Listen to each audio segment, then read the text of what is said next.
नेहा की शादी को अभी 1 महीना भी पूरा नहीं हुआ था।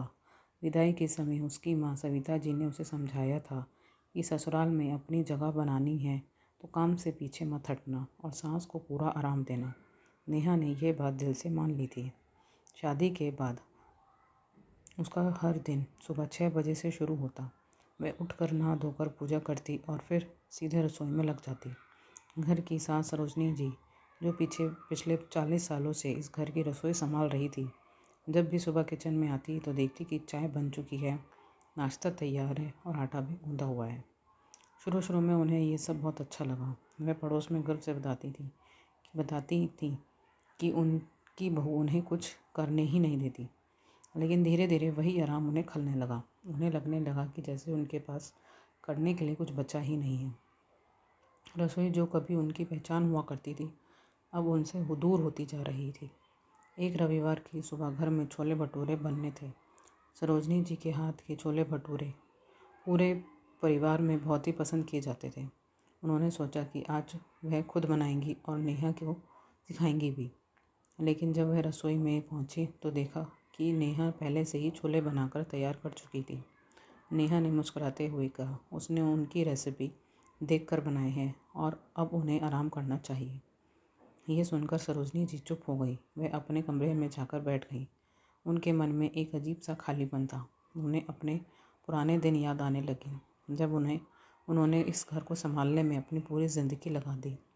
उन्होंने कभी अपनी ज़रूरतों के बारे में नहीं सोचा, हमेशा परिवार को ही प्राथमिकता दी। रसोई उनके लिए सिर्फ खाना बनाने की जगह ही नहीं थी, बल्कि वही उनकी पहचान थी। नाश्ते की मेज़ पर सब नेहा के बनाए छोले की तारीफ कर रहे थे, लेकिन सरोजनी जी चुप थी। उनकी थाली लगभग वैसी ही पड़ी रही। उनके बेटे रवि ने यह महसूस किया कि आज उनकी माँ पहले जैसी खुश नहीं है। उसके मन में एक टीस उठी, लेकिन वह कुछ कह नहीं पाया। दोपहर में जब नेहा पानी लेने रसोई में आई तो उसने सरोजनी जी को मसालेदानी के पास बैठे देखा। वे हर मसाले को धीरे धीरे छू रही थी और उनकी आंखों में आंसू गिर रहे थे। पास में एक पुरानी डायरी रखी थी जिसमें घर के हर सदस्य की पसंद लिखी हुई थी। यह देखकर नेहा को एहसास हुआ कि उसने अनजाने में सरोजनी जी से उनकी सबसे बड़ी पहचान छीन ली है। उस शाम नेहा ने जानबूझकर चाय नहीं बनाई। जब सरोजनी जी ने पूछा तो उसने कहा कि उसका मन नहीं है और वह चाहती है कि आज चाय वह बनाए। उसने यह भी कहा कि उनके हाथ का स्वाद वह अभी तक नहीं ला पाती।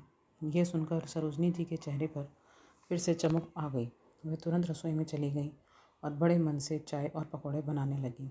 कुछ ही देर में रसोई से बर्तनों की आवाज़ आने लगी। यह आवाज़ अब सिर्फ काम की ही नहीं थी, बल्कि सरोजनी जी लौटते हुए आत्मविश्वास की थी।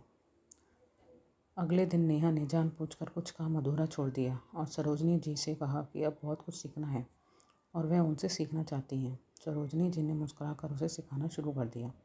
धीरे धीरे दोनों के बीच एक समझ बन गई।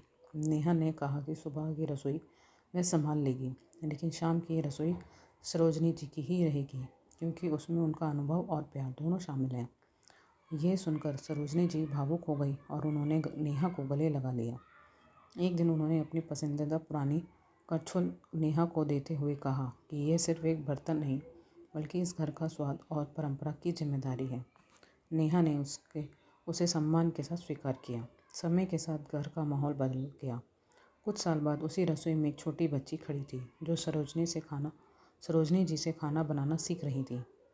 नेहा दरवाजे पर खड़ी मुस्कुरा रही थी। उसे देखकर लगता था कि अब यह रसोई सिर्फ खाना बनाने की जगह ही नहीं रही, बल्कि रिश्तों को जोड़ने और परंपराओं को आगे बढ़ाने का जरिया बन चुकी है। नेहा ने उसे दिन समझा कि घर संभालना सिर्फ काम करना नहीं होता, बल्कि हर व्यक्ति को यह एहसास दिलाना होता है कि वह इस घर के लिए ज़रूरी है। अब उस घर की रसोई में 2 रानियाँ थीं। एक के पास नई ऊर्जा थी और दूसरी के पास अनुभव। और जहाँ ये दोनों साथ हों, वहाँ कभी कोई चीज़ अधूरी नहीं लगती।